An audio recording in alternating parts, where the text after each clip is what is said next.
ওস্তাদ ক্লাসে ঢুকেছেন। ক্লাসে ঢোকার পর সকল ছাত্রদেরকে উদ্দেশ্য করে তিনি 2 হাত ভর্তি করে খোরমা নিয়ে গেছেন। সবার হাতে হাতে একটা করে খোরমা দিলেন। খোরমা দিয়ে বললেন, শোনো আমার ছাত্ররা, তোমাদেরকে আমি একটা একটা করে খোরমা দিলাম।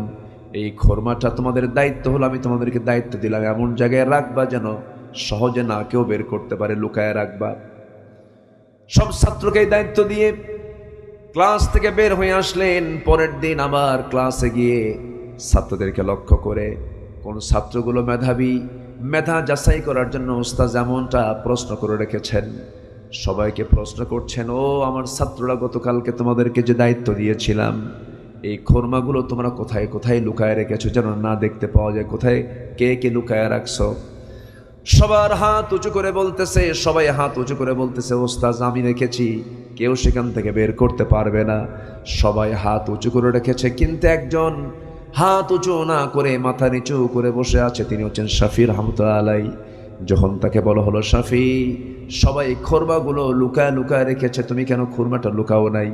এবার তিনি বলছেন, ওস্তাদ আমি চিন্তা করে দেখলাম এই খোরমাটা লুকানোর জন্য পৃথিবীর এমন কোনো জায়গা নাই, আমি পেলাম না যেই জায়গায় রাখলে পরে আমার আল্লাহ তাআলা তা দেখবেন না। সুবহানাল্লাহ বলবেন না? আপনি কোথায় লুকাবেন? আপনি জেনা করতে যাচ্ছেন, আল্লাহ আপনাকে দেখছেন। আপনি চুরি করতেছেন, আল্লাহ আপনাকে দেখছেন। আপনি রঙিন চশমার ফাঁক দিয়ে পর নারীর দিকে তাকায় আছেন, আল্লাহ আপনাকে দেখছেন। আপনি গোপনে গোপনে অন্যকে ঠকানোর চিন্তা করছেন, আল্লাহ আপনাকে দেখছেন। আপনি মুদিখানার দোকানে বসে প্রত্যেক দিন চিনি বিক্রি করতে নিয়ে আপনি 100 গ্রাম কম করে আপনি 1000 গ্রাম বানায়া 900 গ্রাম দিয়ে আপনি বিদায় দিচ্ছেন। কপাল কালো, লাল টকটকা দাড়ি, মাথায় টুপি, সুন্দর পরহেজগার দেখাচ্ছেন, কিন্তু 100 গ্রাম করে আপনি চিনি কম দিচ্ছেন। কেউ না জানলেও কে দেখছেন? কে দেখছেন বলেন? তাহলে মানুষ ভালো হবে কার ভয়ে? আসতে বলবেন না, কার ভয়ে? আল্লাহর ভয়ে। আলোচনার সূচনায় আনুষ্ঠানিকতার মধ্য দিয়ে আমার পক্ষ থেকে আবারও দিল খোলা সালাম, আসসালামু আলাইকুম ওয়া রাহমাতুল্লাহি ওয়া বারাকাতুহু। সবাই কেমন আছেন বলুন? আমাকে প্রশ্ন করলেন, আল্লাহ তাআলা আমাকে আপনার সামনে আপনার মতোই রেখেছেন, বলি আলহামদুলিল্লাহ। এই সময়ে দিনে গরম, রাতে ঠান্ডা। এই ঠান্ডা গরমে প্রতি বাড়ি বাড়ি এখন মোটামুটি ঠান্ডা জ্বরে আক্রান্ত রোগী একটু অন্য সময়ের চাইতে একটু বেশি। তা আমি একটু হালকা জ্বরে আক্রান্ত, ঠান্ডা লেগেছে, একটু বুকে কফ জমেছে। গতকালকে আমার প্রোগ্রাম ছিল বেশি দূরে না, মাত্র নোয়াখালী। কোথায়? নোয়াখালী সেনবাগ একটা উপজেলা, সেখানে প্রোগ্রাম ছিল। শেষ করে এই প্রোগ্রামটা আজকে এটা হওয়ার কথা ছিল হলো ঈদুল ফিতরের দিন। আল্লাহর নিয়ামত ছিল, বৃষ্টি ছিল। আমি খুব কাছাকাছি জয়পুরহাট ক্রস করেছি, এমন জায়গা থেকে, রাস্তা থেকে আমি ফেরত চলে যাই। যে সময় মাহফিল শুরু হবে সেই সময় বৃষ্টি শুরু হয়ে গেছে। তো যাক, আল্লাহ তাআলা আমাকে আবারও আপনাদের উদ্দেশ্যে আসার বসার তৌফিক দিয়েছেন। কালিমাত শুকর আদায় করছি, প্রাণ খুলে বলে উঠছি আলহামদুলিল্লাহ। আবারও বলছি আলহামদুলিল্লাহ। চিৎকার মেরে বলছি আল্লাহুম্মা ইন্নী আসআলুকা আল হুদা ওয়াত তুকা ওয়াল আফাফা ওয়াল গিনা। সবাই বলে আল্লাহুম্মা আইন্নি আলা যিকরিকা ওয়া শুকরিকা ওয়া হুসনি ইবাদাতিকা। আমরা আল্লাহ তাআলার শুকর আদায় করে নিলাম। আমার পূর্বের মেহমান সুরের মূর্ছনায় তেজোদ্দীপ্ত, হৃদয়গ্রাহী, অনেক সুন্দর তিনি কথা উপস্থাপন করেছেন। আমার ডান পাশে যিনি বসে আছেন তিনি অত্যন্ত সংক্ষিপ্ত সময়ে দিক নির্দেশনামূলক কিছু কথা উপস্থাপন করেছেন। সম্মানিত ভাই সব, যে মাদ্রাসার উদ্যোগে আজকের মাহফিল,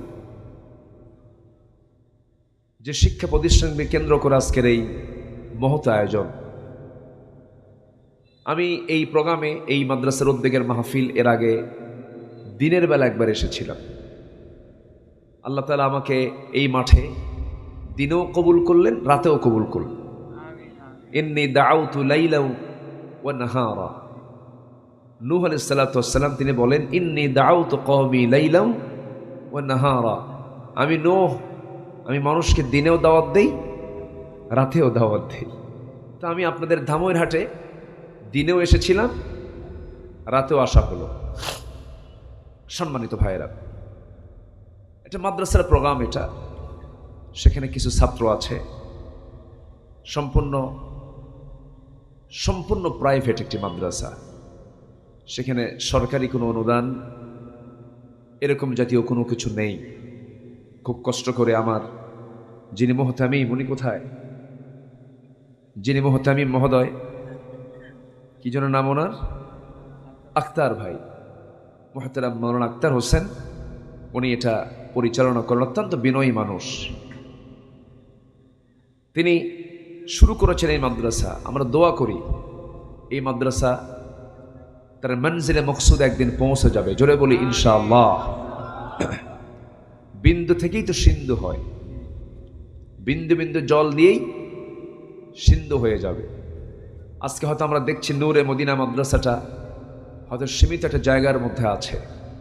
ইখলাসের সাথে, ধৈর্যের সাথে, একটু নিয়তের সহি দিকটা রেখে সামনের দিকে এগুলে আমি বিশ্বাস করি এই প্রতিষ্ঠানটাই এই অঞ্চলের শ্রেষ্ঠ বিদ্যাপীঠের রূপ নেবে। জোরে বলি ইনশাআল্লাহ। আমরা এমনটা দোয়া করি, আল্লাহ কবুল করুন। জোরে বলি আমিন। সম্মানিত ভাইয়েরা, আমরা যে কিতাবকে নিয়ে আজকের এই মূলত আয়োজন, মাদ্রাসায় যে কিতাবের স্টাডি হয়, মাহফিলও এই কিতাবের আলোচনা হয়। এবং মানবতার সমস্যা সমাধানের জন্য একমাত্র সমাধানই হলো কি বলেন, কোরআন। এই কিতাব, এই কোরআনটাই হলো সমাধান। কিন্তু দুঃখজনক হলো সত্য, আমরা কোরআনটাকে নির্দিষ্ট একটা গণ্ডিতে আমরা রাখতে চাই। ইমাম সূরা তেলাওয়াত করবেন, আমরা ওয়ালা দাল্লিন শুনে আমিন বলবো, রুকু যাব, সেজদা করব, দুহাত তুলে দোয়া করব, শেষ। কোরআন নিয়ে আর কোনো কাজ নাই। কিন্তু কোরআন তো শুধুমাত্র নামাজের জন্য এত বড় কোরআন নাজিলের কোনো দরকার ছিল না।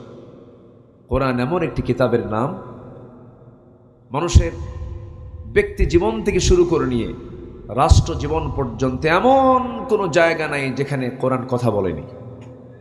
জোরে বলি সুবহানাল্লাহ, জোরে বলি সুবহানাল্লাহ। এই যে হাতের নখটা কাটতে হয়, এই নখটা কাটতে হয়, দাড়ি মোছ এগুলোকে আসুশারিফ কাটতে হয়, এটা একটা বার আছে। কি বার বলুন তো? সোমবার, বৃহস্পতিবার। আচ্ছা, এটা রাসূল শিখিয়েছেন। এবং এই হাতের 5-10টা আঙ্গুলের যে নখটা আমি কাটবো, কোন নখটা আগে কাটবো, এটাও ইসলাম বলে দিয়েছে। যেরকম সুবহানাল্লাহ। তাহলে ইসলামে যদি কোনটার আগে কোন নখ কাটতে হবে, এটা যদি বিধান ইসলাম থাকে, ইসলাম যদি এতটুকু যদি মানে সামান্য একটা বিষয়ে যদি ইসলাম একটা ফায়সালা দিয়ে থাকে, রাষ্ট্র পরিচালনায় তো মনে হয় ইসলামের কোনো বক্তব্য নাই।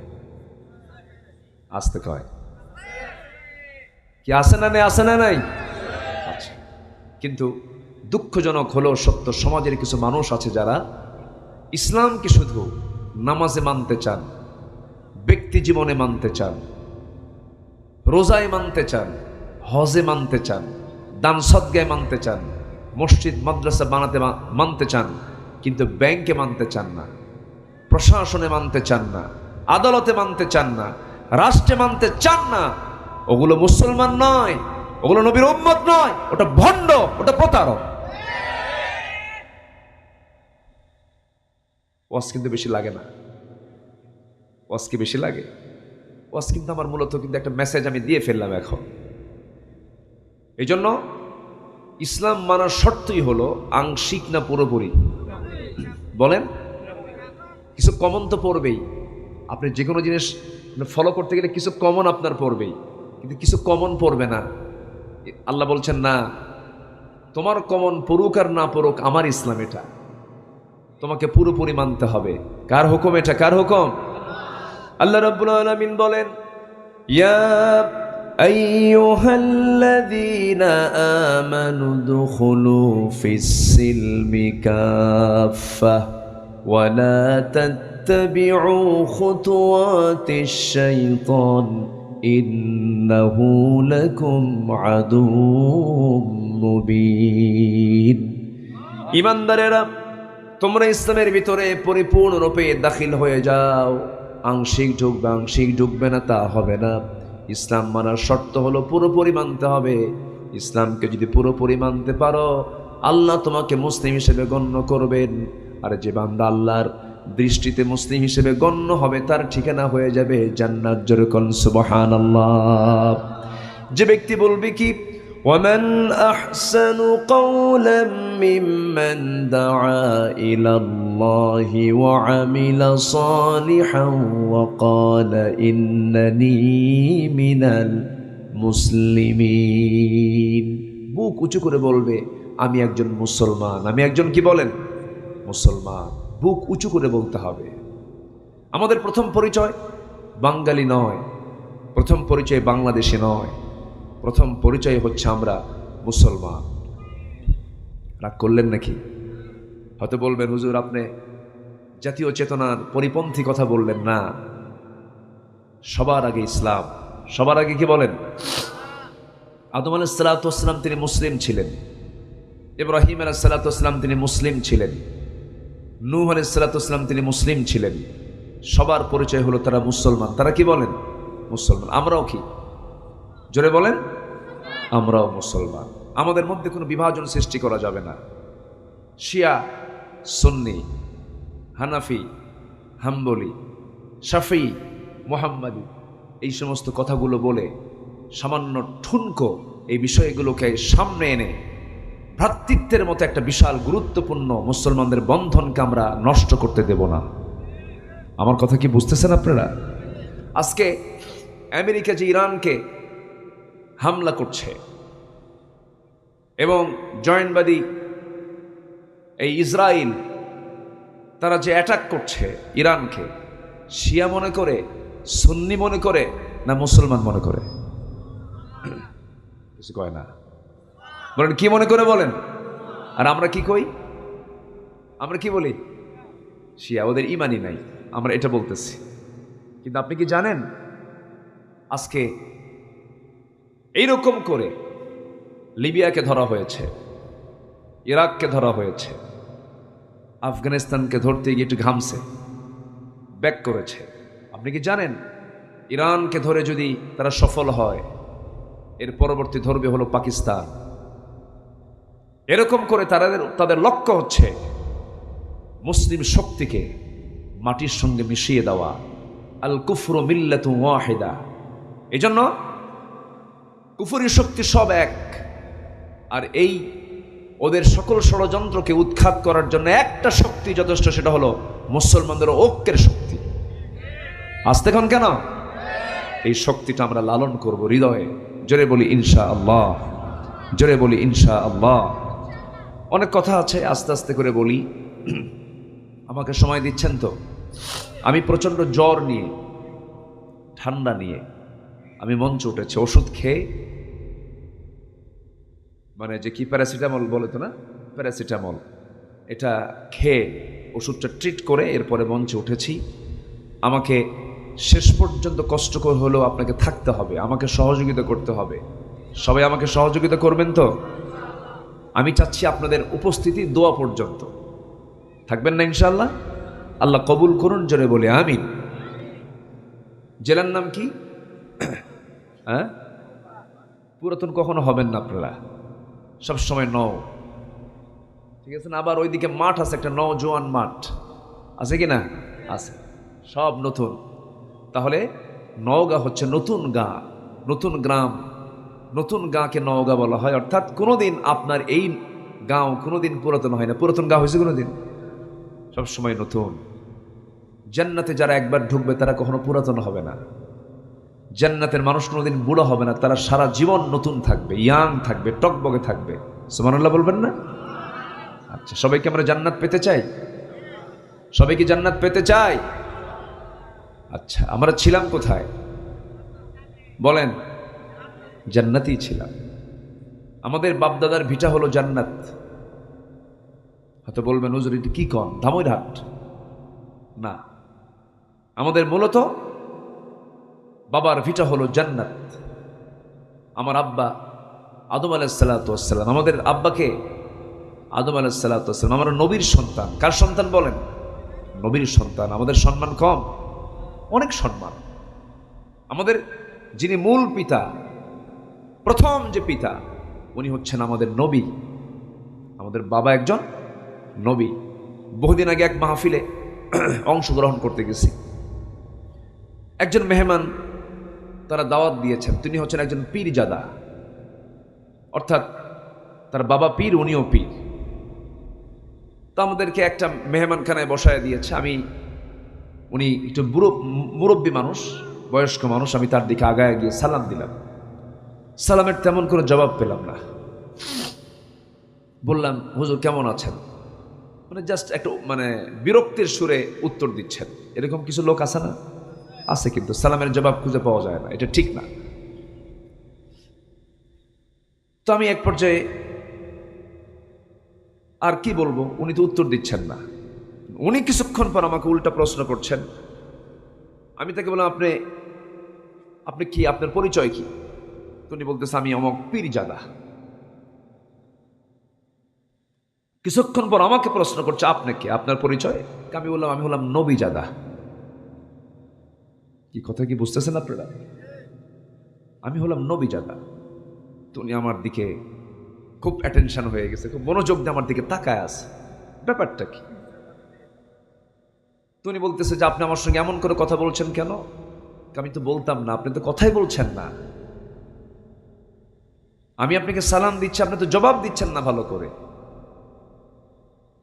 আপনি পীরজাদা, আপনার বাবা পীর, আপনি তার ছেলে, আপনি হচ্ছেন পীরজাদা। আমার বাবা নবী আদম, আমি তার ছেলে, আমি হলাম নবীজাদা। কে বড়? বড় কে? বড় কে? পীরজাদা না নবীজাদা? নবীজাদার দামই তো বেশি। লাভ কি? কাবিল কি জান্নাত পাবে? বলেন কাবিল জান্নাত পাবে? তার বাপকে আদম। বলেন তার বাপকে আদম। হাবিল কাবিল ইতিহাস জানেন না আপনারা? ইঙ্গিত দিলেই তো বুঝে ফেলতে হবে। পৃথিবীর প্রথম মার্ডার কে করেছে বলেন?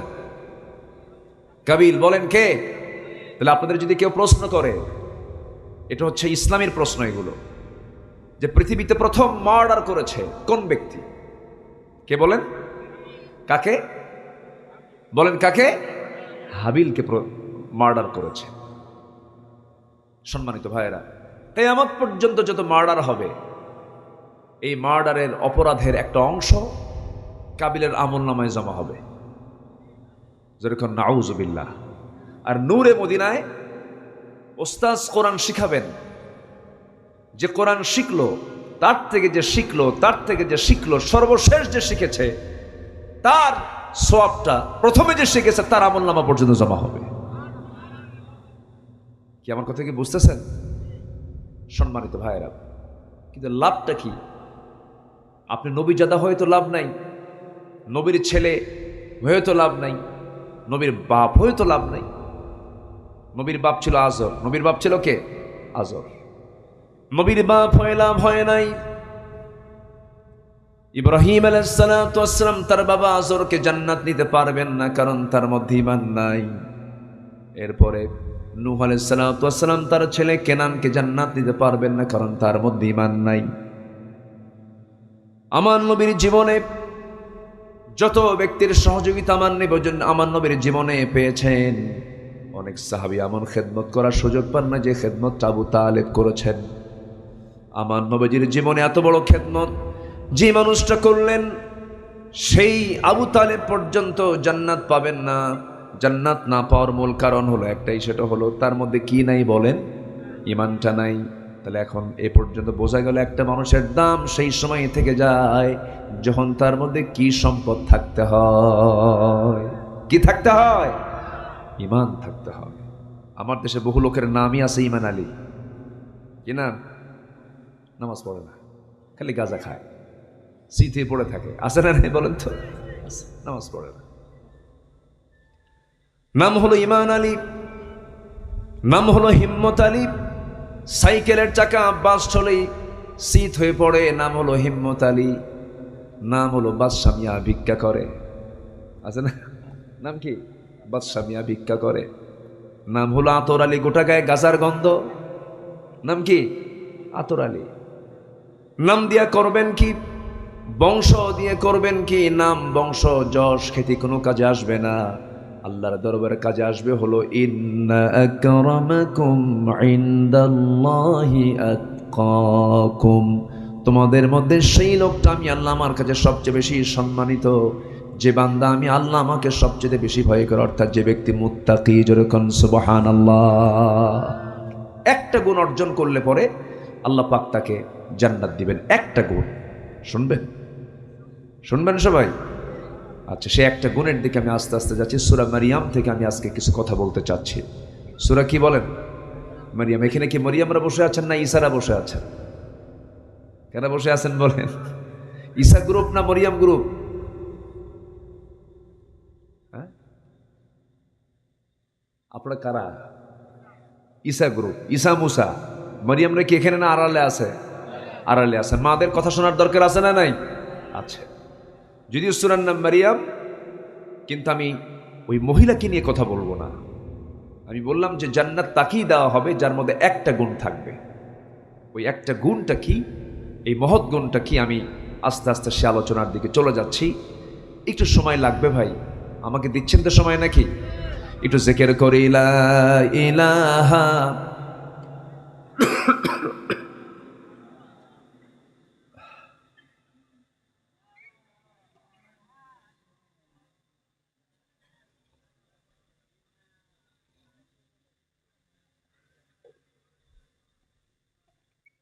আরো জোরে লা ইলাহা সুবহানাল্লাহ ওয়ালহামদুলিল্লাহ লা ইলাহা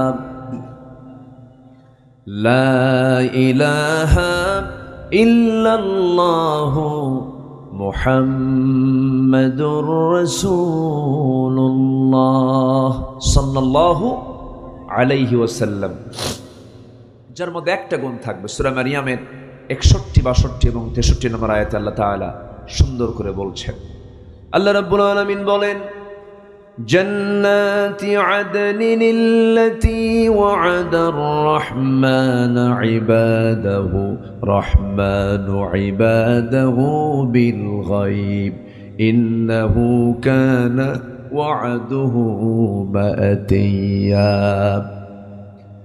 لا يسمعون فيها لغوا إلا سلاما ولهم رزقهم فيها بكرة وعشيا تلك الجنة التي نورث من عبادنا من كان تقيا جربون الله أكبر الله رب العالمين বান্দা কেমন জান্নাত দিবেন, যে জান্নাতের ভিতরে আল্লাহ রাব্বুল আলামিন বান্দার জন্য সকাল বিকাল রিজিক রেখে দিয়েছেন, এবং সেই জান্নাতের মধ্যে সাজে বাজে কোনো কথা শুনবে না।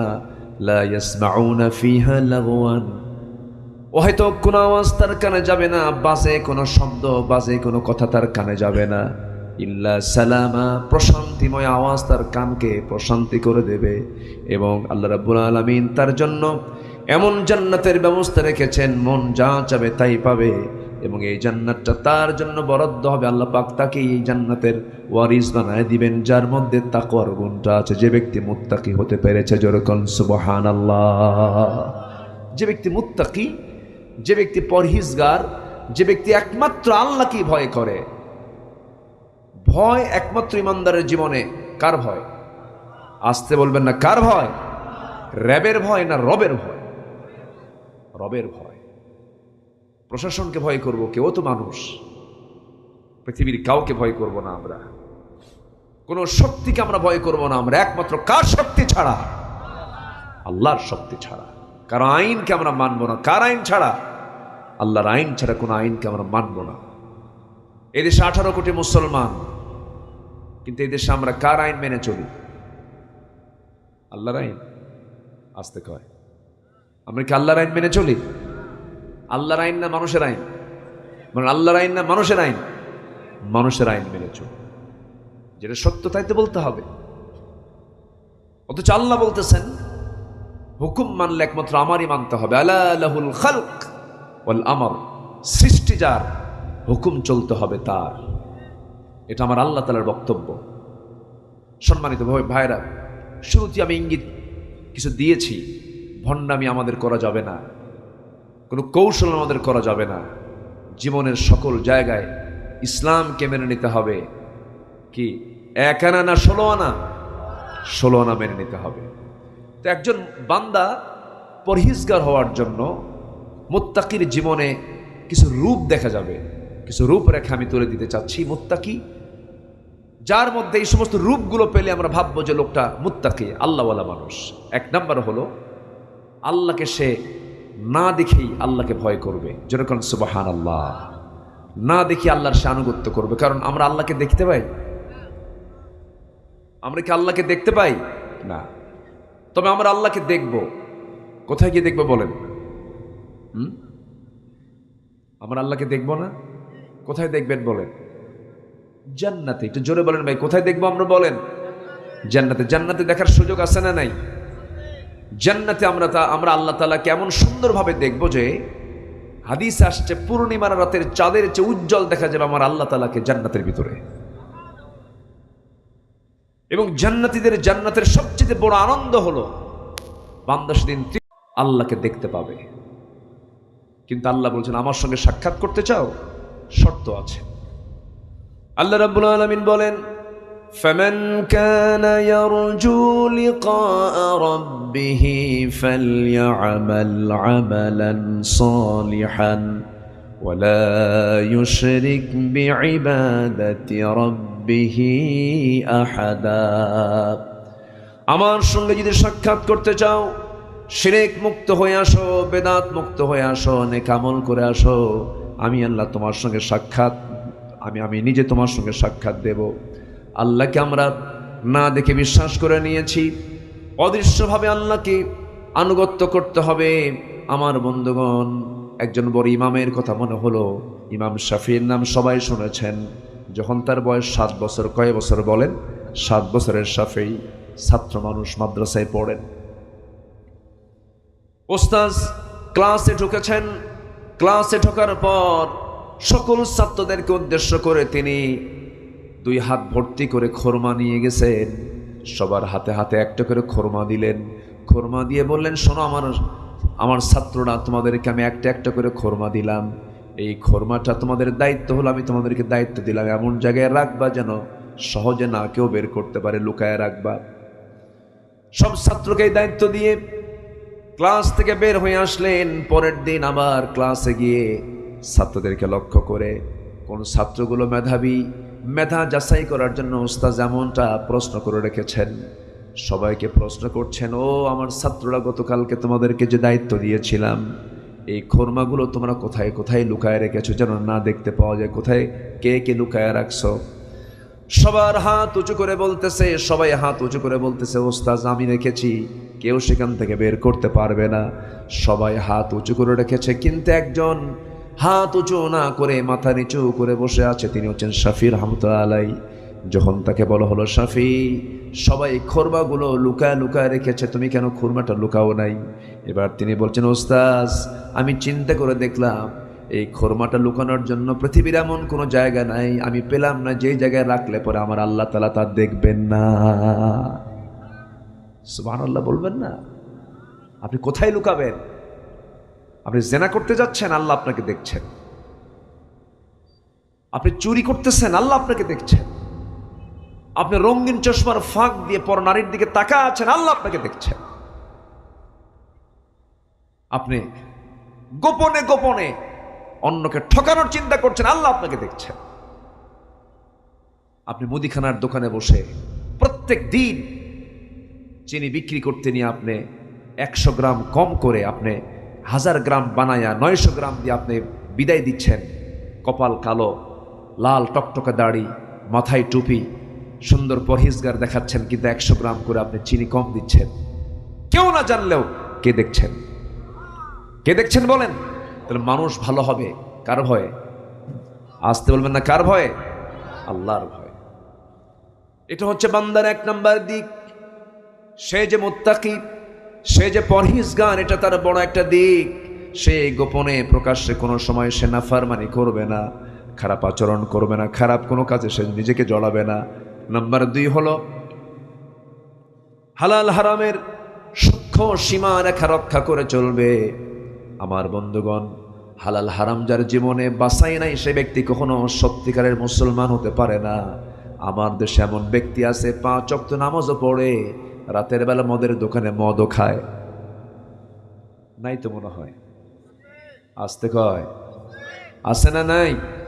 এই যে পার্লামেন্টে এমপিরা বসেছেন, ওই পার্লামেন্টেই কিন্তু আজ 54 বছর ধরে মদের আইন পাশ হয়। আলহামদুলিল্লাহ বলবেন না? কিছুই কয় না। কি করবেন আপনারা বলেন? আরো জোরে কোন? তাহলে পার্লামেন্টে মদের আইন পাশ করার জায়গা, তাই না? হ্যাঁ, 1000 বছর ওয়াজ করে আপনি মদ বন্ধ করতে পারবেন না। 1000 বছর ওয়াজ করে আপনি সুদ বন্ধ করতে পারবেন না। সুদ, মদ, জেনা এগুলো বন্ধ করার জন্য আইন করে বন্ধ করতে হবে। এমন আইন চান কারা কারা? একটা হাত উঁচু করে দেখান তো দেখি। এমন আইন চান কারা কারা? হাত উঁচু করে দেখান মুসলমান। কেউ তো স্লোগান দেন না, দেন।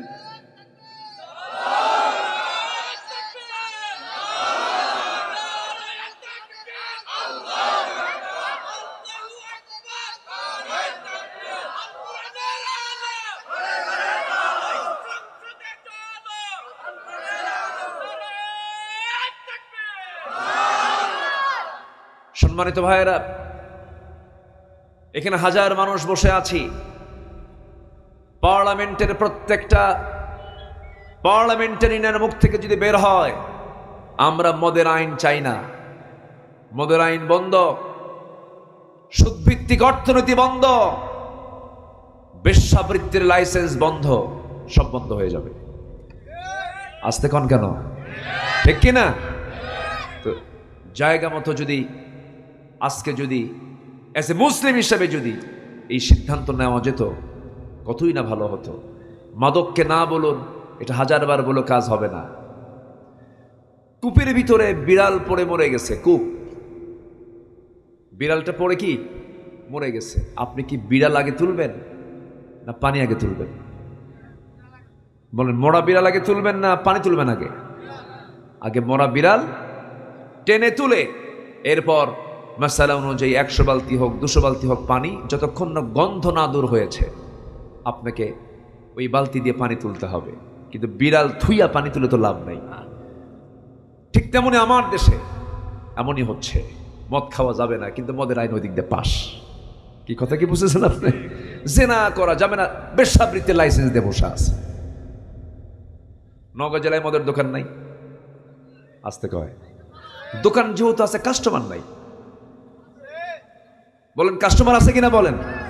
কাস্টমারও আছে। এমন কি মদের ব্যবসাকে উৎসাহ দেওয়ার জন্য বলা হচ্ছে, মদের লাইসেন্স নেওয়ার ক্ষেত্রে ছবি না হলেও চলবে, ছবি না হলেও চলবে। সম্মানিত ভাইয়েরা, এই সমস্ত অপকর্ম থেকে আমাকে আপনাকে পরহেজ রাখতে হবে। এটা হচ্ছে মুত্তাকির গুরুত্বপূর্ণ একটা রূপরেখা।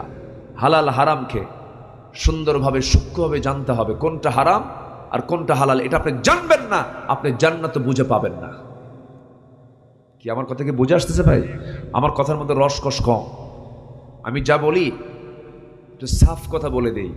সর্বনিম্ন একটা জান্নাত আল্লাহ পাক দিবেন, যার এরিয়া হবে 10টা পৃথিবীর মতো একটা জান্নাত। তো এই একটা জান্নাত আপনি নেবেন এই ঠাকঠুক মেরে কয়েকটা সেজদা দিয়া, এই ভাবতেছেন যে এই তো জান্নাত পেয়ে আল্লাহ আমার জান্নাত না দিয়ে যাবে কোথায়, এটা ভাবতেছেন? জান্নাত এত সস্তা নয়।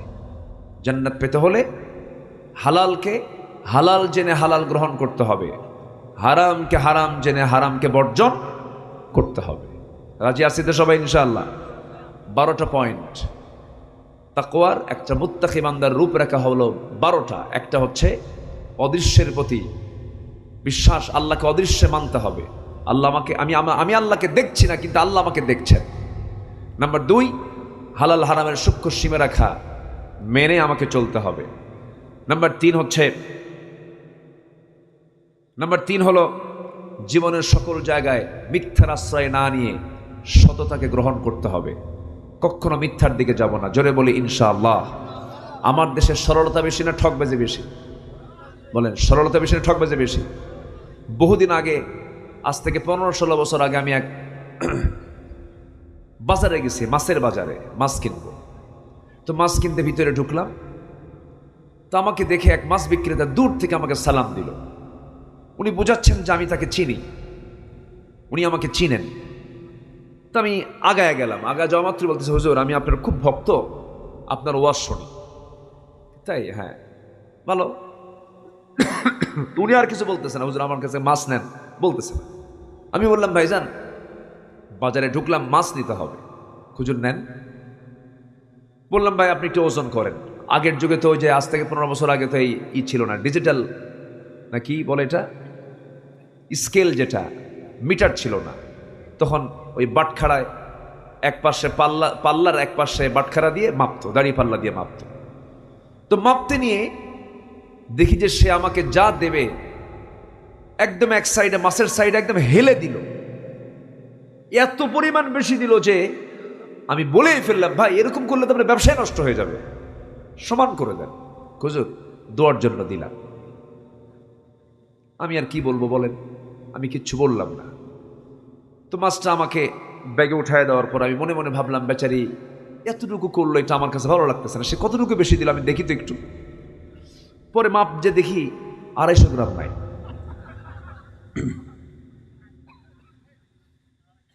কত গ্রাম নাই বলেন? আমার দেশে সরলতা বেশি, সততা বেশি না ঠকবাজি বেশি? ঠকবাজি বেশি। জান্নাত এত সস্তা না ভাই। ইয়াসসিরু ওয়ালা তুআসসিরু, সহজ হও, আল্লাহ তোমার জন্য সহজ হবেন। জটিল হইও না, আল্লাহ তোমার জন্য জটিল হয়ে যাবেন। আমরা সহজ হব, জোরে বলি ইনশাআল্লাহ। একজন মানুষ তার কাছে যায়, ভাই আমি আপনার সমর্থন নিতে এসেছি, একটু খেয়াল করবেন কি? ঠিক আছে ভাই, আমি তো আপনার জন্যই আছি। আরেকজন যায়, ভাই আমি আপনার জন্য দিও না। আছে কিনা বলেন? এরকম ঠকবাজি আছে না নাই? ইমানদার 2 কথা বলে না, 1 কথা বলে?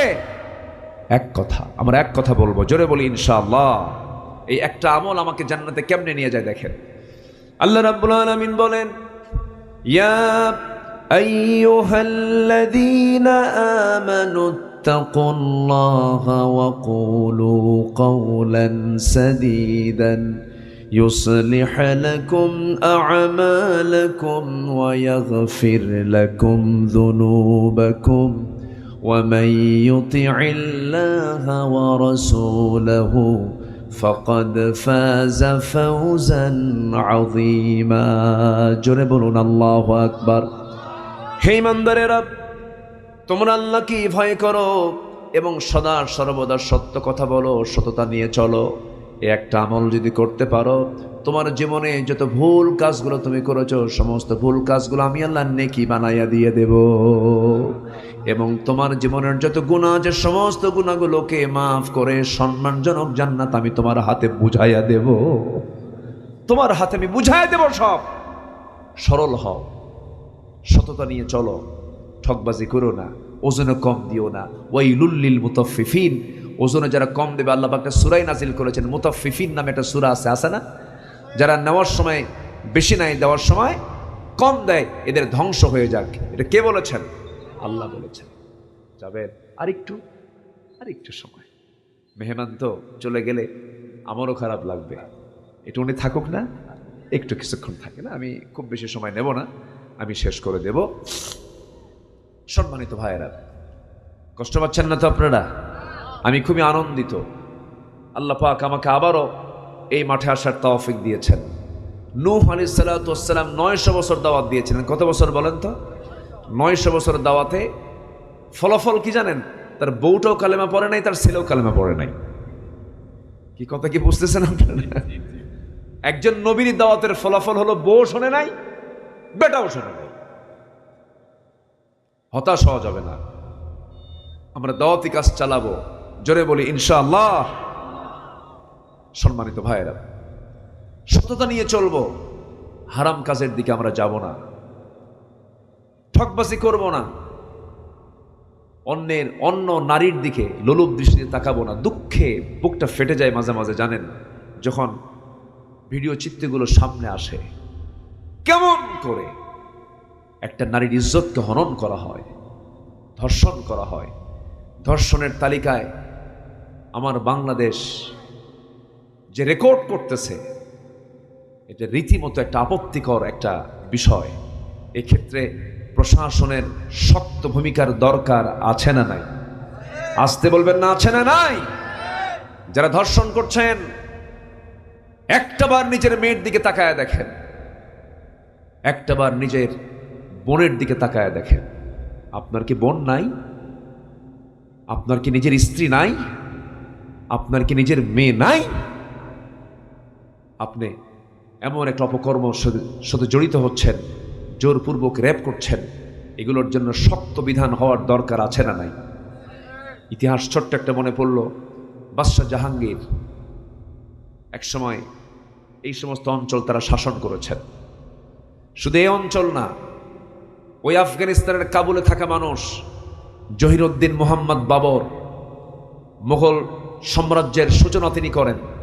তার ছেলে সম্রাট আকবর, হুমায়ুন, আওরঙ্গজেব, বাদশাহ আলমগীর, বাদশাহ জাহাঙ্গীর, শাহজাহান, নাম শোনেন না? এগুলো নাম শুনেছেন। এর মধ্যে একজন বাদশাহ ছিলেন জাহাঙ্গীর, খুব আল্লাহওয়ালা মানুষ, ভালো মানুষ ছিলেন। দেখেন একটা নারীর দামটা কি, এই জন্য বোঝানোর জন্য আমি বলতেছি। তো বাদশাহ জাহাঙ্গীর উনি একদিন তার দরবারে বসা, কোন এক হিন্দু বুড়ি মহিলা রাজার সামনে গিয়ে ডুকরে ডুকরে কাঁদে। রাজা বলছেন, বাদশাহ জাহাঙ্গীর বলছেন, বুড়ি মহিলা কান্দো কেন, কি হয়েছে? কেঁদে কেঁদে বলছেন, আপনি রাজা, আপনি আমাদের বাদশাহ, আপনার এলাকায় আপনার রাজত্বের মধ্যে এমন অপকর্ম চলবে, এত জুলুমের শিকার আমরা হব, আমরা বিচার চাইবো, কার কাছে কি হয়েছে মা আপনি খুলে বলুন। এবার মহিলা বলছে, প্রত্যেক রাত্রিতে প্রায় প্রায় সন্ধ্যা হওয়া মাত্রই আমার বাড়িতে একটা উচ্ছৃঙ্খল যুবক ভিতরে ঢুকে পড়ে। আমার ছেলেকে বিয়ে দিয়েছি, নতুন মেয়ে, নতুন বৌমা ঘরে আনছি, সুন্দরী বউ আমার, সুন্দরী বৌমা আমার। প্রত্যেক রাত্রিতে প্রায় প্রায় সেই উচ্ছৃঙ্খল যুবকটা ঘরের মধ্যে জোরপূর্বক ঢুকে আমার বৌমার সঙ্গে জেনা করে যায়, ধর্ষণ করে যায়। তাকে বলার কাউকে পাই না, সোজা আপনার আদালতে আসলাম, মেহেরবানি করে এটার চূড়ান্ত একটা শাস্তি আমি আপনার কাছ থেকে কামনা করছি, এটার বিচার আমি আপনার কাছে দিয়ে গেলাম। সঙ্গে সঙ্গে বলছেন, মা এই যে আপনি বিচার প্রার্থী হয়ে চলে গেলেন, শুধু এতটুকু বলে যান সে কোন সময় ঘরের মধ্যে ঢোকে এবং আপনার বাড়ির লোকেশনটা আমাকে দিয়ে যান। সব কিছু দিয়ে গেল মহিলা। বাদশাহ জাহাঙ্গীর মনে মনে চিন্তা করতেছেন, মনে হয় আমার এই রাজত্বে এমন দুঃসাহস কোনো বাপের বেটার থাকতে পারে না, মনে হয় এই অপকর্মের সঙ্গে জড়িত আমার নিজের সন্তান, আমার নিজের সন্তান এমনটা করতে পারে। তাহলে বলেন তো টেনশন কি কম না আরো বেশি? বলেন কম না বেশি? বলেন আরো বেশি। বাদশাহ জাহাঙ্গীর করলেন কি? এবার বললেন, ও বুড়িমা আপনি চলে যান, আমি সিদ্ধান্ত নিচ্ছি কি করা যায়। পরের দিন সন্ধ্যাবেলায় তার বাড়ির সামনে হাজির হলেন এবং শুনলেন যে যুবকটা ঘরের মধ্যে ঢুকেছে নাকি? হ্যাঁ ঢুকে পড়েছে। এবার তিনি বললেন, মা, বুড়িমা আপনি ঘরের লাইটটা বন্ধ করে দেন। ঘরের লাইটটা বন্ধ করে দেওয়া হলো। লাইট বন্ধ করে দেওয়ার পরে কোষবদ্ধ তরবারি কোষমুক্ত করে নিজের সন্তান মনে করে অন্ধকারের ভিতরে ওই যুবকের গর্দান বরাবর যখন আঘাত করেছে, মস্তকটা ছিটকে পড়ল। আল্লাহু আকবার বলে তিনি বসে গেলেন। এরপরে বলা হলো, বুড়িমা ঘরের বাতিটা জ্বালায় দেন। ঘরের বাতি যখন জ্বালায় দিয়েছে, যুবকটার দিকে তাকায় দেখে তার নিজের সন্তান নয়, অন্য একটা যুবক। তিনি বলে ফেললেন আলহামদুলিল্লাহ। কিন্তু লাইটটা বন্ধ করে কেন তিনি আঘাত করলেন? লাইট জ্বলা অবস্থায় যদি তিনি মারতে যান, আর তার যদি সন্তান হয়, সন্তানের প্রতি বাবার একটা মায়াত আসতে পারে, মোহাব্বত তৈরি হতে পারে, আইন কার্যকর করতে তার কষ্ট হবে মনে করে, নিজের সন্তান মনে করে আধারে গর্দানটা উড়ায় দিয়েছেন, একজন ধর্ষকের গর্দান উড়ায় দিয়েছেন। আল্লাহু আকবার বলবেন।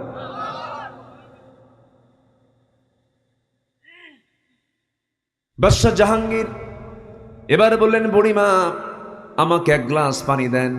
এক গ্লাস পানি দেওয়া হলো, পানি পান করলেন। এরপরে বলছেন, বুড়িমা আল্লাহর নামের কসম করে বলি, গতকাল যে সময় আপনি আমার কাছে গিয়ে বিচার দিয়ে আসছেন, সেই সময় থেকে নিয়ে এখন পর্যন্ত আমি আমার পেটের মধ্যে একটা দানা উঠাই নাই, কেবল পানি পান করলাম। এরপর বাদশাহ জাহাঙ্গীর তার মাথার মুকুটটা ওই নারীর পায়ের কাছে রেখে বললেন, ও বুড়িমা, আমার যে রাজার মুকুট, আমার যে রাজত্বের বাদশার মুকুট, এই মুকুটের চাইতে একটা নারীর ইজ্জতের দাম এই রাষ্ট্রে অনেক অনেক গুণ বেশি। আল্লাহু আকবার বলেন। আল্লাহ তুমি রাষ্ট্রনায়কদের ভিতরে এমন চেতনা লালন করে দাও। জোরে বলি আল্লাহুম্মা আমিন। আরো জোরে আল্লাহুম্মা আমিন। আমরা তো গণমুখী কাজের সঙ্গে জড়িত, আমাদের গণসম্পৃক্ততা বেশি, গোটা দেশের বিভিন্ন জায়গায় আমরা যাই। অনেক মজলুম সন্তানদের পিতামাতার নীরব কান্না আমাদের কাছে এসে তারা কাঁদেন আর বলেন, হুজুর এই চিত্র কোন দিন বন্ধ হবে? ধর্ষণ, রাহাজানি, ছিনতাই, চুরি, ডাকাতি, এই সমস্ত আচরণ ইমানদারদের সঙ্গে যায় না। চাঁদাবাজি এগুলো করা যাবে না, এগুলোকে আমরা বন্ধ রাখবো। জোরে বলি ইনশাআল্লাহ। এবং এগুলোর ক্ষেত্রে আমরা নরম হব না শক্ত হব? বলেন নরম হব না শক্ত হব? শক্ত হব। আল্লাহ সততা নিয়ে চলার তৌফিক দান করুন। জোরে বলি আমিন। 12টা পয়েন্ট, কেবল 3টা চলতেছে। আমি কি শেষ করে দেব আলোচনা?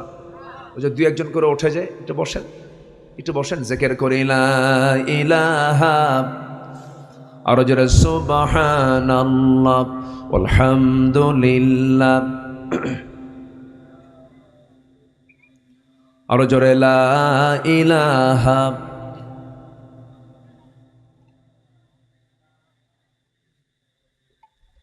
আর জোরে লা ইলাহা সুবহানাল্লাহ আলহামদুলিল্লাহ লা ইলাহা, আর জোরে লা ইলাহা সুবহানাল্লাহ আলহামদুলিল্লাহ লা ইলাহা ইল্লাল্লাহু মুহাম্মাদুর রাসূলুল্লাহ সাল্লাল্লাহু আলাইহি ওয়াসাল্লাম। নাম্বার 4 হলো একজন মুত্তাকির রূপটা কেমন হতে হয়। নাম্বার 4 হচ্ছে অন্যায়ের ব্যাপারে আপোষহীনতা নিয়ে চলবে, অন্যায়কে প্রশ্রয় দেবে না, অন্যায় নিজে করবে না, অন্যায় বাস্তবায়ন হতে দেবে না। এটা হচ্ছে একজন মুত্তাকির একটা বাস্তব চরিত্র, তার জীবনে পরিস্ফুটিত হবে। সাইয়েদনা ওমর ফারুক রাদিয়াল্লাহু আনহুর সময় জাদ ইবনে মান ইবনে জাদিয়া নামক এক ব্যক্তি রাষ্ট্রের একটা সিলমোহর, রাষ্ট্রীয় সিলমোহর সে চুরি করে। রাষ্ট্রের সিলমোহর চুরি করে সে বহু টাকা তসরুফ করে। বহু টাকা তসরুফ করার পর যখন ধরা পড়ে, ওমর ফারুক বললেন, কোনো কথা নেই, ওকে পিঠমোড়া দিয়ে বাঁধো, 100 বেত্রাঘাত করো। তো 100 বেত্রাঘাত করার যখন অর্ডার হলো, সবার পক্ষে তো কিছু লোক থাকে, এই মান ইবনে জাদিয়ার পক্ষে 3 জন আবার সাফাই গাইতে আসছে, বলল যে তাকে ক্ষমা করে দেওয়া হোক। ওমর ফারুক বললেন, শুধু ওকে 100 বেত্রাঘাত না, ওই 3টা যার পক্ষে সাফাই গাচ্ছে ওই 3টারও 100 বেত্রাঘাত করে পিটাও। যে নিজে অপরাধ করলো, আবার অপরাধকে যারা সমর্থন দিল। অপরাধ কি 2 রকম না 1 রকম? বলেন। অপরাধ কি অসমান না সমান? সমান অপরাধ। এই জন্য অন্যের ব্যাপারে আমার আপোষহীন থাকবো জীবনের সকল জায়গায়। আল্লাহ পাক বোঝার তৌফিক দান করুন, জোরে বলি আমিন। নাম্বার 5, সর্বোচ্চ পদে থেকেও মানুষের প্রতি সে রহমদিল হবে যারা মুত্তাকি হবে। সে এমপি হলেও যা, এমপি না হলেও তাই। সে নেতা হলেও যা, নেতা না হলেও তাই। চেয়ারম্যান হয়েও যা, চেয়ারম্যান না হয়েও তাই। সে সর্বক্ষণ সে ভয় করবে কাকে?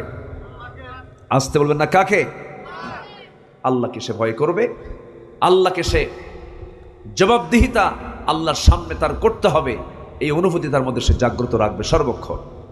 প্রথম খলিফা আবু বকর সিদ্দিক রাদিয়াল্লাহু আনহু যখন খেলাফতের দায়িত্ব গ্রহণ করলেন, তার একদিন পর ওনার একটা ব্যবসা ছিল কাপড়ের। তো কাপড়ের টোপলা নিয়ে, গাঁটটি নিয়ে তিনি যাচ্ছেন দোকানের দিকে।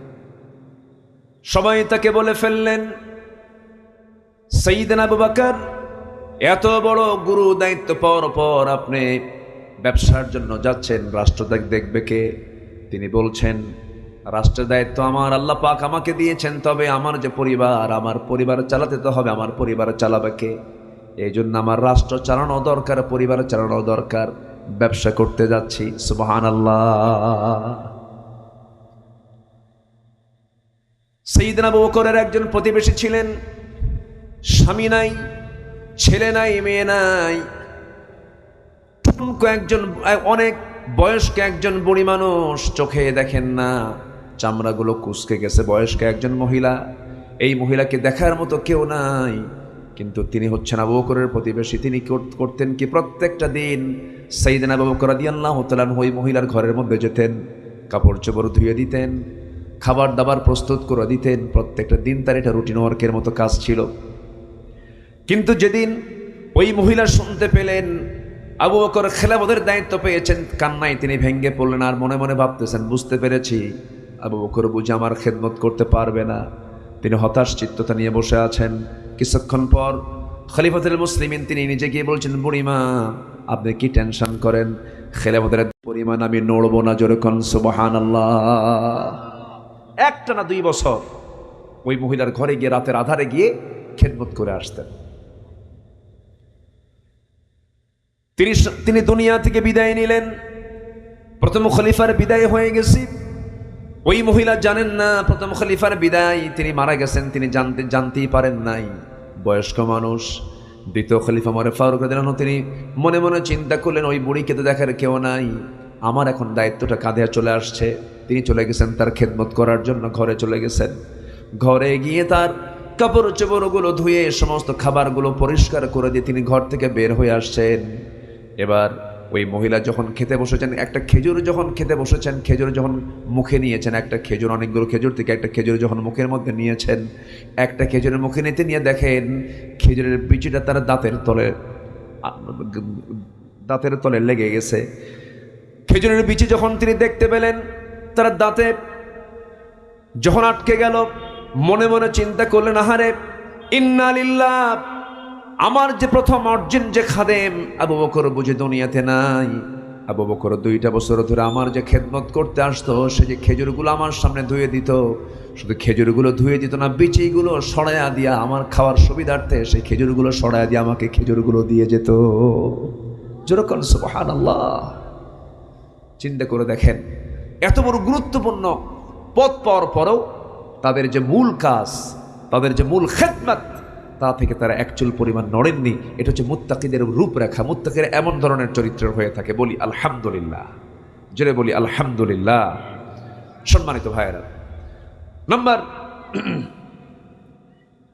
6 হলো অন্যের সম্পদ এবং হক লঙ্ঘন থেকে নিজেকে মুক্ত রাখতে হবে। অন্য কারো হক নষ্ট করা যাবে না। হক মানে হচ্ছে অনেক কিছু। ধরেন, স্ত্রীর কাছে স্বামীর হক আছে, স্বামীর কাছে স্ত্রীর হক আছে, প্রতিবেশীর হক আছে, বোনের হক আছে, ভাইয়ের হক আছে। আছে কিনা বলেন? আছে কিনা? বোনের সম্পত্তি মেরে খাওয়া ভাই মনে হয় ধামইর হাটে নাই। চেয়ারম্যান সাহেব ভালো বলতে পারবে। চেয়ারম্যান সাহেবরা তো বিচার টিচার করেন, বলেন আছে? আছে। আমার দেশে আমার মনে হয়, আমি কত পার্সেন্ট বলবো, 60 থেকে 70% এটা বলা যায়। এতটুকু একটা বিশাল সংখ্যা এই ভাইয়েরা তাদের বোনদেরকে ঠকায়। আমি কি ভুল বললাম? আমি কি ভুল বললাম? অথচ ওই লোকটা হজ করেছেন, ভাইটা হজ করেন, সেই হজের টাকা বের করেন কেমনে, ওমরার টাকা বের করেন কেমনে? বাপ মারা গেছে 1 যুগ আগে, সে 1 যুগ আগে মারা যাওয়ার পর সেই বোনের 10 বিঘা জায়গা ভাইটা দখল করে রেখেছে। সেই জায়গায় সে ধান লাগায়, গম লাগায়, ভুট্টা লাগায়, এলাকায় আলু লাগায়, নাকি আলু লাগায়, এগুলো লাগায় নিয়ে ওই সমস্ত খাদ্য শস্যগুলো আবাদগুলো জমা করে ওমরার টাকা জমা করে সে ওমরায় চলে গেল। ওমরায় যাওয়ার পর ওমরা থেকে ফিরে আসলো। দেশে ফিরে আসার পর বোনকে ফোন দিয়ে বলে, বোন ওমরায় গেছিলাম, তুমি আসো, তোমার জন্য অনেক কিছু নিয়ে আসছি, এই যে আজওয়া খেজুর নিয়ে আসছি, জমজম কুবের পানি আনছি, তোমার জন্য সোনার মদিনা থেকে সুন্দর একটা সোনার চেন নিয়ে এসেছি। বোন আমার, আমি তোমাকে দারুণ ভালোবাসি। বোন তো দারুণ খুশি, হারে আমার ভাই আমাকে খুব ভালোবাসে। বোন পাবে 2 কোটি টাকার জায়গা, সোনার চেন আনছে হলো 3 লাখ টাকা খরচ করে। এরপরে বলছে, বোন তুমি আজওয়া খেজুর খাবা মাঝে মাঝে, জমজম পানি পান করবা মাঝে মাঝে, তোমার জন্য মদিনায় শুয়ে শুয়ে, মদিনায় বসে বসে কাঁদছি, মক্কার ওই কাবার দরজা ধরে ধরে তোমার জন্য কাঁদছি। ফাইন করে বোনটাকে সুন্দর করে বুঝায় সোজায়া পাশে বসা এবার সর্বশেষ বক্তব্য দিচ্ছে, বোন একটা কথা বলবো, রাগ করা যাবে না, কি? অংশ নিলে কিন্তু ধ্বংস হয়। অংশ নিলে কি হয়? অংশ নিলে ধ্বংস হয়। তাহলে এতক্ষণ যা কিছু করছে ওর নিয়তটা কি বলেন? কি? অংশ নিলে ধ্বংস হয়। ধ্বংস কি ওর হবে না ওর হবে? বোনের ধ্বংস হবে না ভাইয়ের ধ্বংস হবে? ভাইয়ের ধ্বংস হবে। মার পেটের বোন, একই ঝোলা থেকে আসা, ঝোলা বোঝেন তো নাকি? একই মার পেট থেকে আসা ভাই বোন, আর সেই ভাই বোনের সম্পত্তি কেমন করে মেরে খায়, দেয় না, ইচ্ছে করে কথা বলে না, এমন আচরণ করে। বোন কানতে কানতে চলে যায়, ভাই কথা বলে না। কেন? কথা বলতে গেলে জমি দেওয়া লাগবে। আছে এরকম ভাই? আছে, আছে, আছে, আছে। তওবা করে বোনের কাছে মাফ চেয়ে যা পায় ফরজ মনে করে দিয়ে দেন। তিলকা হুদুদুল্লাহ। আপনি আপনার বোনকে সম্পত্তি বুঝায়া দিবেন, আল্লাহ আপনাকে জান্নাত বুঝায়া দিবেন। আমার ওয়াজে আজকে আমার মায়েরা খুব খুশি, হুজুর ভালো করে রাখেন, আমার কিছু ভাই এখানে বসে আছে। রাগ করলেন মনে হয় আপনারা? রাগ করা যাবে না ভাই। জান্নাত পেতে হলে আমাকে হিসাব করেই চলতে হবে। আমরা অত্যন্ত সচেতনতা নিয়ে আমরা চলবো। জোরে বলি ইনশাআল্লাহ। আমরা কারো হক নষ্ট করবো না। রাজি আছি তো ইনশাআল্লাহ? আল্লাহ কবুল করুন। জোরে বলি আল্লাহুম্মা আমিন। নামাজ কার হক? বলেন, নামাজ কার হক? যাকাত কার হক? আল্লাহর হক। আল্লাহর যাকাত খাওয়া লাগে। নামাজ কার হক? আল্লাহর হক। যাকাত বান্দার হক। ওয়াফি আমওয়ালিহিম হাক্কুল লিসাইলি ওয়াল মাহরুম। যাকাত হচ্ছে বান্দার হক, আর নামাজ হচ্ছে কার হক? আল্লাহ পাক নামাজের কথা যেখানে বলেছেন, যাকাতের কথা সেখানেই বলেছেন। সবাই কি নামাজ পড়বো? এটা কার হক আদায় করবো আমরা? নামাজটা কয় ওয়াক্ত পড়বো বলেন? 5 ওয়াক্ত।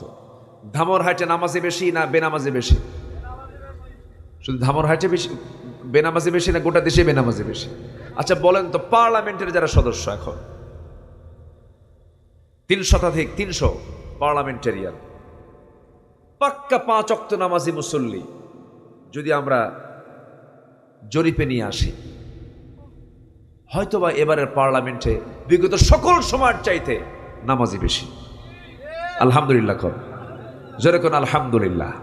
কিন্তু বিগত সময় এমন পার্লামেন্টারিয়ানও ছিল যে আল্লাহকে গালি দিত, রসুলকে নিয়ে বাজে কথা বলতো, কমিউনিস্ট পার্টির নেতারা এমপি ছিল, আল্লাহর বিরুদ্ধে, নবীর বিরুদ্ধে, হজের বিরুদ্ধে, দ্বীনের বিরুদ্ধে, ইসলামের বিরুদ্ধে কথা বলেছে তারা।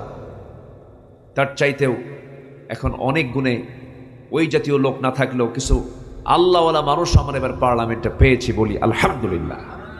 জোরে বলি আলহামদুলিল্লাহ। আমরা প্রত্যাশা রাখি আগামীর পার্লামেন্টে 100% নামাজ প্রতিষ্ঠা করতে চায় এমন জাতীয় ব্যক্তিকে আমরা পার্লামেন্টে দেখব ইনশাআল্লাহ। আল্লাহ কবুল করুন, আল্লাহ কবুল করুন। কারণ জান্নাতে যেতে হলে 1 নম্বর কাজই হচ্ছে, বলেন কি, বলেন বলেন বলেন বলেন কি, নামাজ। 5 ওয়াক্ত নামাজ পড়তে রাজি আছেন তো সবাই? কারা কারা একটু হাত উঁচু করে দেখান তো দেখি। জোরে বলি ইয়া আল্লাহ, আমাদেরকে 5 ওয়াক্ত সালাত আদায় করার তৌফিক তুমি আল্লাহ দিয়া দাও। জোরে বলি আমিন, আরো জোরে আমিন, আরো জোরে আমিন। হাত নামান। ছোট্ট একটা ইতিহাস মনে পড়লো, নামাজের গুরুত্বটা কি দেখেন। সাইয়েদনা ওমর ফারুক রাদিয়াল্লাহু তাআলা আনহু অর্ধ দুনিয়ার শাসনকর্তা,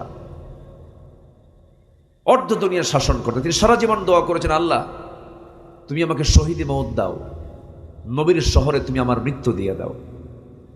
এই দোয়াটা তিনি প্রায়ই করতেন। আল্লাহর দরবারে এই দোয়া কবুল হয়ে গেল।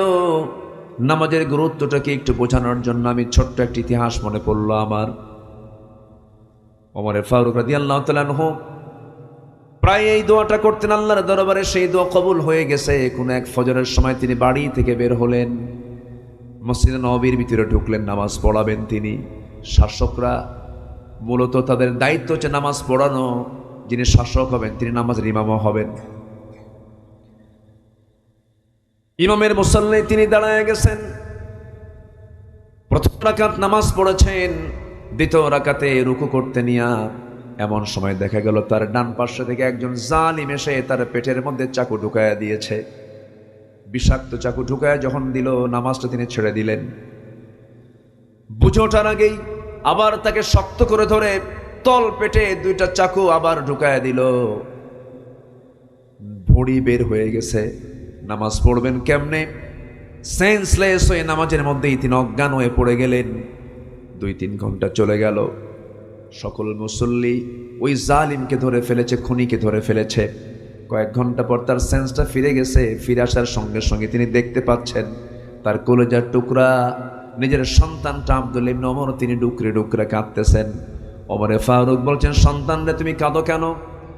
ও আমার সন্তান তুমি কাঁদো কেন? তুমি কি জানো না তোমার বাবার সারা জীবনের মূল দোয়া, সেই দোয়াটা আজকে কবরের পথে আমি শহীদ হতে চাই। মনে হয় আমি শহীদ হয়ে যাচ্ছি, আমি দুনিয়া থেকে শাহাদত বরণ করছি আমি।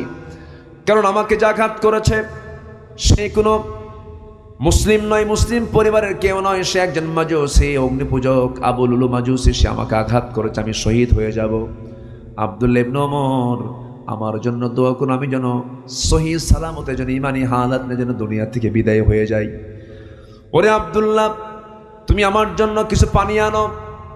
আব্দুল্লাহ করলেন কি, দৌড় মেরে গিয়ে 1 গ্লাস পানি আনলেন, সামনে দিয়ে বলছেন, আব্বা এই যে পানি পান করুন। তিনি বলছেন, আব্বা আমার কলেজার টুকরা সন্তান, আল্লাহর কসম করে বলি আমার কলেজায় কোনো পানির তৃষ্ণা নাই। আমার সবচেয়ে বড় তৃষ্ণা হলো ফজরের 2 রাকাত নামাজ, আর আমি 1 রাকাত নামাজ পড়তে পেরেছি। 2য় রাকাতটা পড়তে গিয়া আমাকে রক্তাক্ত করে আমাকে সেন্সলেস করে রেখেছিল। আমার ফজরের নামাজটা এখনো আদায় হয় নাই, নামাজটা পড়তে হবে, ওজুর পানি দিয়ে দাও, নামাজে দাঁড়াবো। জোরে বলেন সুবহানাল্লাহ। চিন্তা করা যায় নামাজের কি গুরুত্ব তারা দিয়েছেন। নামাজের মধ্যে তিনি আহত হয়েছেন, নামাজটা তার ফুলফিল হয় নাই, সেন্স ফিরে পেয়েছেন। কিসের পানি খুঁজতেছেন? ওজুর পানি। ওজু বানালেন, নামাজে দাঁড়ায় গেলেন, কিন্তু ভুঁড়ি বের হওয়া, গামছা দিয়া পেটটা বাঁধলেন, দাঁড়িয়ে পারলেন না, রক্তাক্ত অবস্থা, রক্ত শূন্যতায় পড়ছিলেন, বসেও পারলেন না। শুয়ে শুয়ে ইশারা করে তিনি নামাজটা পড়লেন। নামাজটা পড়ে তিনি দুনিয়া থেকে বিদায় নেবেন। নিজের ছেলেকে ডাক দিয়ে বলছেন, কলেজার টুকরা আব্দুল্লাহ, তুমি আম্মা জান আয়েশাকে গিয়ে বলো 2 বছর আগে আমি তার বাবা আমার বন্ধু আবু বকরকে নবীর পাশে শোয়ায় রেখেছি, তার কবরটা আমার নবীর পাশে। আমি ওমর, আমার জীবনের বড় শখ আমি যেন নবীর পাশে ঘুমাতে পারি। এই দোয়াটা যখন করলেন, এই আবদারটা যখন করলেন, ও আমার কলেজার টুকরা আব্দুল্লাহ গিয়ে আম্মা জান আয়েশাকে বলো। আম্মা জান আয়েশাকে যখন বলা হলো, তিনি চোখের পানি ফেলতে ফেলতে বলছেন, আরে এত বড় জগদ্দন্য একজন খলিফা আমার কাছে এমন প্রস্তাব করলো, আমি আয়েশা আমার কবরের জায়গাটুকুন অংশ আমি আমার নিজের অংশটুকুন ওমরে ফারুকরে দান করে দিলাম। এখনো আমার নবীর কবরের পাশে দুজন ব্যক্তি শুয়ে আছেন। কয়জন ব্যক্তি? দুজন। আর বাকি সব বাকিউল গারকাত, অর্থাৎ আমার নবীজির কবরটা সবুজ যে গম্বুজটা আমরা দেখতে পাই, সবুজ গম্বুজের নিচেই শুয়ে আছেন মোট তিনজন। কয়জন? তিনজন। আমার নবী মুহাম্মদ সাল্লাল্লাহু আলাইহি ওয়াসাল্লাম এবং তার সাথে আরো দুইজন, প্রথম খলিফা এবং দ্বিতীয় খলিফা। আর বাকি 10,000 সাহাবী, আম্মাজান আয়েশা সিদ্দিকা সহ, ফাতিমা রাদিয়াল্লাহু আনহা সহ এই বিশাল সংখ্যক সাহাবী সব জান্নাতুল বাকি, যেটা আমরা বলি বাকিউল গারকাত নামক কবরস্থানে তার পাশেই তারা শুয়ে আছেন। সম্মানিত ভাইয়েরা, এই প্রেক্ষাপটটা টানার মূল কারণ হচ্ছে, যেখানেই যাই না কেন আল্লাহর যে 1 নম্বর হক, আমরা নামাজকে কেউ ছাড়বো না। জোরে বলি ইনশাআল্লাহ। আমার পরিবারে প্রথম অর্ডার হবে, স্বামী তার স্ত্রীকে বলবে কিসের কথা? জোরে বলেন। বাপ তার সন্তানকে বলবে কিসের কথা? নামাজের কথা। এবং কিয়ামতের দিন বান্দাকে আল্লাহ পাক প্রথম প্রশ্ন করবেন কিসের কথায়? নামাজের। আল্লাহ পাক তুমি সবাইকে কবুল করো। জোরে বলি আল্লাহুম্মা আমিন। মন চাচ্ছে কথা বলি, কিন্তু অনেক রাত হয়েছে, আমিও খুব সুস্থ না, জ্বর আসতেছে একবার, যাচ্ছে একবার। এরপরও আপনাদের এই স্বতঃস্ফূর্ত অংশগ্রহণ, এত ধৈর্যের মানসিকতা নিয়ে বসে বসে আপনারা আলোচনাগুলো শুনতেছেন, বলি আলহামদুলিল্লাহ। একটু সামিয়ানা হলে ভালো হতো। সামিয়ানা না হলে একটা মাহফিলের একটা সৌন্দর্য, যেটা একটা মানে সৌন্দর্য, একটা গেট আপটা, এটা ফুটে ওঠে না। তো যাই হোক, এরপরও খোলা মাঠে আমরা বসে আলোচনাগুলো শুনলাম। আমাকে ঢাকায় দিয়েছেন নাকি? মানে আমারে ঢাকায় দিয়া সবাইকে খোলা রাখছে, মাশাআল্লাহ। সম্মানিত ভাইয়েরা, এই মাহফিলটা তারা 8 বছর যাবৎ পরিচালনা করছেন, বলি আলহামদুলিল্লাহ। আজকে মাথায় পাগড়ি পরায়া দিলাম। হিফজ সম্পূর্ণ করেছে কয়জন? 35 জন ছাত্র। কতজন? 35 স্টুডেন্টস। এর মধ্যে 2 জনকে আমরা আজকে পাগড়ি দিলাম। এটা এমন একটা অর্জন, আমি মনে করি গোটা পৃথিবীর যত সার্টিফিকেট আছে, এর চেয়ে সবচেয়ে বড় সার্টিফিকেট হলো হিফজকে কমপ্লিট করা। আমার একটা ছেলে, আল্লাহ পাক তাকে হাফেজ হিসেবে কবুল করেছেন। যেদিন সে হাফেজ হয়, অনুষ্ঠান হবে, ওস্তাদ আমাকে দাওয়াত দিয়েছেন, আমি গিয়েছি। তা আমাকে বলা হলো, আপনি একটু আপনার বক্তব্য একটু দেন, যে আপনার এই আজকে প্রতিক্রিয়াটা কি, আপনার ছেলে যে হাফেজ হলো। তা আমি সেদিন বলেছিলাম, আজকে গোটা পৃথিবী আমার হাতে তুলে দিলে আমি যে আনন্দটা পেতাম, তার চাইতে বেশি আনন্দ পেয়েছি শিক্ষকদের পরিশ্রমের মধ্য দিয়ে আমার সন্তানকে আপনারা হাফেজ বানিয়েছেন, এর চাইতে আমি বেশি পাওনা পেয়ে গেছি। আমি দিল থেকে বলছি কথাটা। সন্তানকে আলেম বানান, অথবা আলেমের ছাত্র হন, অথবা তার শ্রোতা হন, অথবা তাকে ভালোবাসেন। ওয়ালা তাকুন খামসান ফাতাহুলিক, পঞ্চমটা হবেন না, ধ্বংস হয়ে যাবেন, বলেছেন মুহাম্মদ সাল্লাল্লাহু আলাইহি ওয়াসাল্লাম। আমি মনে করি এই নূরে মদিনা মাদ্রাসা অত্র অঞ্চলের শ্রেষ্ঠ বিদ্যাপীঠ হিসেবে আল্লাহ পাক কবুল করবেন। জোরে বলে ইনশাআল্লাহ। 2টা ছাত্র আজকে দস্তরবন্দি হয়েছে, আগামীতে আরো 10 জন হবে, আল্লাহ কবুল করুন। তো এই মাহফিল প্রত্যেক বছর হোক, এবং এই মাদ্রাসার জন্য আমি একটু মাহফিল কমিটির পক্ষ থেকে যারা উপস্থিত, যারা আসছেন, সবার কাছে আমি একটু আরজ রাখবো, যদি একটু চাদর ব্যাগ যায়, টুকটাক কম বেশি কি দেবেন আপনারা? না রাগ করে দৌড় মারবেন? একটা লোক উঠবেন না, যে যেখানে আছেন একটু চাদর যাবে, ব্যাগ যাবে, যে যা পারি দেব আমরা। আর এই পোস্টারের তালিকায় যাদের নামগুলো আছে, মাহফিল কমিটি তারা অনেক আশা নিয়ে এতগুলো নাম দিয়েছেন, এই নাম বলতেই তো আমার 2 ঘন্টা লাগবে। অনেক নাম এখানে আছে, প্রত্যেকটা নাম এখানে যাদের আছে, এই নামগুলো যদি উচ্চারণ করে ওই নামের সাথে যদি একটা পরিমাণ নির্ধারণ করে দেওয়া হয়, এই মাদ্রাসা অনেক উপকৃত হবে। তা আমি একটু সবার কাছে, বিশেষ করে প্রধান অতিথি থেকে শুরু করে বিশেষ অতিথি, সহসভাপতি, এই সমস্ত অতিথিবৃন্দ যারা আছেন, আমি তাদের দৃষ্টি আকর্ষণ করছি, একটু দিল থেকে যে যতটুকু পারি জিকিরের তালে তালে আমরা সবাই দেব। জোরে বলি ইনশাআল্লাহ। জিকির করে সুবহানাল্লাহ আলহামদুলিল্লাহ।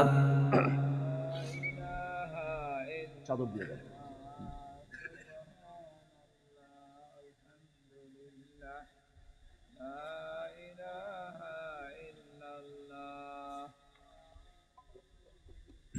জি, আমরা যে যতটুকু পারি আমরা একটু চেষ্টা করব, যেহেতু লোকজনের আধিক্য আজকে একটু কম লক্ষ্য করছি।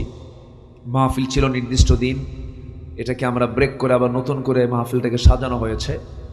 তো আমরা যে যা পারি আমরা সবাই বেশি লোকের হক আদায় করব, একটু বেশি করে। যেখানে আমরা যে নিয়ত করেছেন 50 টাকা তিনি 100 টাকা দিবেন, যিনি 100 টাকা তিনি 200 টাকা দিবেন, যিনি 500 তিনি 1000 টাকা করে দিবেন।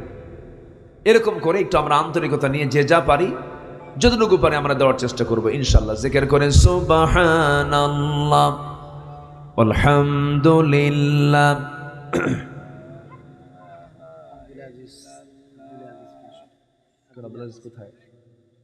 যে আব্দুল আজিজ ভাই নামে একজন ভাই দিয়েছেন 500 টাকা, আল্লাহ কবুল করে, নেক নিয়ত মঞ্জুর করে, আব্বা আম্মাকে মাফ করো। জোরে বলি আল্লাহুম্মা আমিন। জিকির করেন সুবহানাল্লাহ।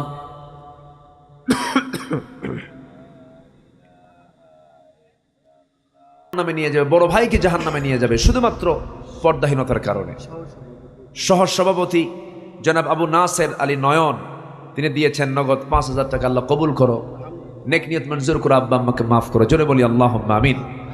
আমরা প্রতিষ্ঠানটার জন্য 3টা কাজ করব। নূরে মদিনা মাদ্রাসার জন্য 3টা কাজ। নাম্বার 1 হচ্ছে দিল থেকে দোয়া করব। নাম্বার 2 হলো নিজের সন্তানকে মাদ্রাসায় দেব। নাম্বার 3 হচ্ছে যতটুকু পারা যায় কষ্টার্জিত অর্থ থেকে কিছু অর্থ আমরা প্রতিষ্ঠানের জন্য নিয়ত করে বরাদ্দ রাখব নিয়মিতভাবে। এই এলাকার সকল ভাইদের উপরে তো মাদ্রাসার একটা হকও আছে, একটু খেয়াল করার চেষ্টা করব ইনশাআল্লাহ। এই তৌফিক কামনা করছি। আর যে যতটুকু পারি আমরা দেওয়ার চেষ্টা করি। আমরা দোয়ার দিকে আস্তে আস্তে যাব, কেউ না উঠি। দোয়া কিন্তু গুরুত্বপূর্ণ একটা বিষয়, দোয়া গুরুত্বপূর্ণ একটা বিষয়। আমরা দোয়ায় শামিল হব। আল্লাহ তুমি সবাইকে নিরাপদে স্ব গন্তব্যস্থলে পৌঁছার তৌফিক তুমি আল্লাহ দিয়ে দাও। যে বিশেষ অতিথি আতাউর রহমান ভাই তিনি দিয়েছেন 1000 টাকা, আল্লাহ কবুল করে, নেক নিয়ত মঞ্জুর করে, আব্বা আম্মাকে মাফ করো। জোরে বলি আল্লাহুম্মা আমিন। সবাই একটু নামাজের মতো করে বসি, তাশাহুদের সূরাতে আমরা বসে যে আমরা আল্লাহর কাছে চাবো। চাদর কি গেছিল ভিতরে? হ্যাঁ, চাদর দেওয়া হয়েছে তো। জি, আমার মা বোনদের বসার ব্যবস্থা কোথায় ছিল? আচ্ছা, আমার মা বোন, আমার আশাবাদী যে পুরুষের দানের চাইতে আপনাদের দানের পরিমাণটা বেশি আসবে, আমার বিশ্বাস। আল্লাহ তুমি আমার মা বোনদেরকে দিল থেকে বেশি করে দান করার তৌফিক তুমি আল্লাহ দিয়ে দাও। জোরে বলি আল্লাহুম্মা আমিন। সবাই বলে সুবহানাকাল্লাহুম্মা ওয়া বিহামদিকা আশহাদু আল্লা ইলাহা ইল্লা আনতা আস্তাগফিরুকা ওয়া আতুবু ইলাইক। চিৎকার মেরে বলি আল্লাহ, আমার জীবনের সগীরা কবীরা, ছোট বড় সব গুনাহ তুমি আল্লাহ মাফ করে দাও। জোরে বলুন ইয়া রাব্বাল আলামিন।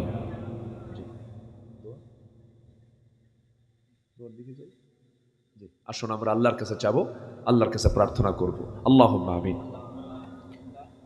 রব্বানা যালামনা أنفسنا وإن لم تغفر لنا وترحمنا لنكونن من الخاسرين। আয় আল্লাহ তাআলা, হাজারো মুসলমান নরনারী নিয়া নূরে মদিনা মাদ্রাসার উদ্যোগে আয়োজিত তাফসীর মাহফিলের সমাপনী সময়ে শেষ সময়ে সে কাঙ্গাল ভিখারির মতো দুটো হাত পেতেছি আল্লাহ তোমার দরবারে।